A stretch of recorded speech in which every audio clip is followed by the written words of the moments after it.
ఇంకొక interesting topic అండి. ఒకసారి ఒక క్లాస్‌లో నేను ఈ ప్రశ్న ఏసాను లాంగ్ బ్యాక్. కార్పొరేట్ కంపెనీలో being alone or being lonely what is the difference అని అడిగిన. అందరూ ఆలోచించి రెండు ఒకటే కదా సార్.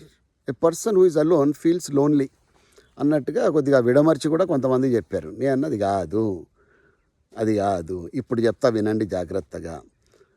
బీయింగ్ అలోన్ అంటే ఒంటరిగా ఉండటము. ఒంటరిగా ఉండటం వల్ల అప్పుడప్పుడు ఒంటరిగా ఉండటం వల్ల చాలా లాభాలు ఉన్నాయండి. మనం ప్రపంచంతో కమ్యూనికేట్ చేస్తాము, మన కొలీగ్స్తో కమ్యూనికేట్ చేస్తాము, ఇంట్లో వాళ్ళతో కమ్యూనికేట్ చేస్తాము, అంతా చేస్తున్నాము. కానీ మీతో మీరు ఎప్పుడన్నా కమ్యూనికేట్ చేసుకున్నారా? మీతో మీరు ఎప్పుడన్నా మాట్లాడినారా?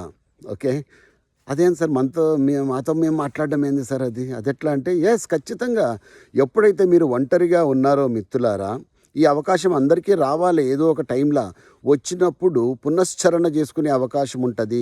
మిమ్మల్ని మీరు ఎక్కువగా తెలుసుకునే అవకాశం ఉంటుంది.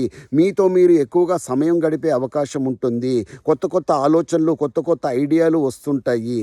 ఎప్పుడు నా చుట్టూ 10 మంది ఉండాలి, నా చుట్టూ బంధుమిత్రులు ఉండాలి, నా చుట్టూ వాళ్ళు ఉండాలి అంటే మరి మీతో మీరు ఎప్పుడు కమ్యూనికేట్ చేస్తున్నారు? అర్థమైందా? కాబట్టి గొప్ప ఆలోచనలు సైంటిస్టులకు వచ్చినా సరే అది వాళ్ళు ఒంటరిగా ఉన్నప్పుడు మాత్రమే వచ్చినాయి. మంచి కవితలు రాసేవాళ్ళు, మంచి పుస్తకాలు రాసేవాళ్ళు చుట్టూ జనాలను పెట్టుకొని రాయరండి. వాళ్ళు ఒంటరిగా కూర్చున్నప్పుడే వాళ్ళకి అలాంటి మంచి థాట్స్ వస్తుంటాయి. కొంతమంది పాటలు రాసేవాళ్ళు అయితే దూరంగా వెళ్ళిపోతారు, ఎక్కడో చోట కూర్చొని, అక్కడ వాళ్ళకు మంచి థాట్స్ వస్తుంటాయి మిత్రులారా.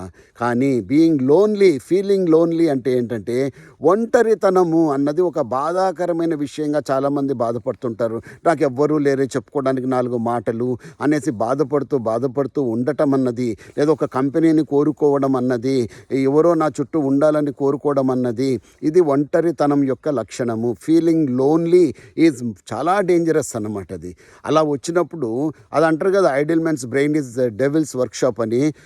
తిక్క ఆలోచనలు రావడము, ఇలాంటి మనకు టెన్షన్ రావడము, బీపీలు షుగర్లు పెరిగిపోవడము, ఇది ఎప్పుడు జరుగుతుందంటే వెన్ యూ ఫీల్ లోన్లీ, అలోన్గా ఉన్నప్పుడు కాదు, లోన్లీగా ఫీల్ అయినప్పుడు ఇవన్నీ జరుగుతాయి. కాబట్టి ఈ రెండిటికి ఉన్న వ్యత్యాసం మనం తెలుసుకోవాలి.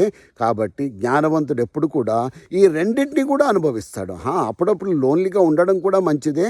ఈ యొక్క కంపెనీ యొక్క ఇంపార్టెన్స్ అన్నది తెలుస్తుంది. అప్పుడప్పుడు యూ షుడ్ బి అలోన్, అప్పుడు మంచి థాట్స్ వస్తాయి. ఈ రెండింటినీ కూడా బ్యాలెన్స్ చేసుకొని ఎవరైతే ముందుకు వెళుతారో వాళ్ళే జీవితంలో ఉన్నత స్థానానికి ఎదుగుతారు. కాబట్టి దయచేసి ఈ రెండింటికి ఉన్న డిఫరెన్స్ మనం అర్థం చేసుకోవాలి. Great life ahead.